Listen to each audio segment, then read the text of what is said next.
அது ரொம்ப பிரச்சனையா இருக்கு சார். இப்ப என்னோட பிரச்சனை கூட ஒரு பிரச்சனையை பேஸ் பண்ணிட்டு இருக்காரு. இந்த படம் பிப்ரவரி 24 ரிலீஸ் ஆச்சு. மால்ல தேட்டர் கொடுக்க மாட்டேங்கிறாங்க. எல்லா மால்ஸ்லயும் தேட்டர் கொடுக்க மாட்டேங்கிறாங்க. இப்ப நாங்க சண்டை போட்டு தேட்டர் வந்து கேட்டுட்டு இருக்கோம்.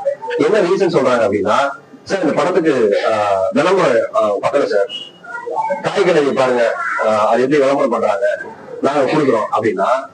காய்கறியோட ப்ரொடியூசர் வந்து சிவகார்த்திகேயன் சரிங்களா, அவருக்கு அந்த படத்தை விளம்பரம் பண்ற அளவுக்கு அவர்கிட்ட சக்தி இருக்கு, பணம் இருக்கு, பொருளாதார சக்தி இருக்கு. ஒரு இடத்துல எங்க பொசிஷன் பண்ணுமோ அதுக்கான ஸ்பேஸ் இருக்கு. இந்த தயாரிப்பாளர் திருப்பூர்ல இருந்து சொந்தமா தொழில் பண்ணி சம்பாதிச்சுட்டு வந்த காசுல இருந்து ஒரு நல்ல படம் எடுக்கணும்னு வந்து தேர்தலுக்கு வரும்போது அவர்கிட்ட எப்படி அவ்வளவு காசு ஒரு பொருளாதார ரீதியா இருக்கும். ஒரு படத்துக்கு என்ன செலவு பண்ண முடியுமோ அதுக்கு போஸ்ட் அடிக்கிறோம், விளம்பரம் கொடுக்குறோம், அதுக்கப்புறமா வந்து டிவிஆரோ எதுவும் என்ன செய்ய முடியுமோ அந்த சக்திக்கு உட்பட்டு செய்யறாங்க. அப்போ எதை தீர்மானிச்சு தேர்தல் குறிக்க எனக்கு இப்ப குழப்பா இருக்கு. இது நானே ஒரு வீடியோ நாளைக்கு பேசினாங்க. இப்பதான் அவர் கூப்பிட்டு ரொம்ப வருத்தப்பட்டு பேசிட்டு இருந்தாரு. 2 நாளா கெஞ்சிட்டு இருக்காரு அந்த டிஸ்ட்ரிபியூட்டர், அவரும் கொடுக்க மாட்டேங்கிறாங்க. இதுல என்ன பிரச்சனை இந்த படத்துல?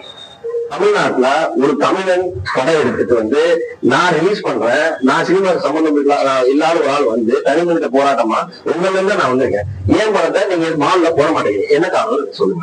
படம் நல்லா இல்லையா? அது மக்கள் பார்த்துதான் சொல்லணும். ஷோ போறியா கேன்சல் பண்ணுங்க, டிக்கெட் வாங்க கேன்சல் பண்ணுங்க, ஏன்னா ஆட்டைக்கே சேர்த்துக்க மாட்டேன் அப்படின்னா அப்போ என்ன படம் ஓடணும் என்ன படம் ஓடக்கூடாதுன்னு வந்து இப்ப தேர்தல் ஓட தீர்மானிக்கிற மாதிரியான ஒரு சூழல் இருக்குல்ல.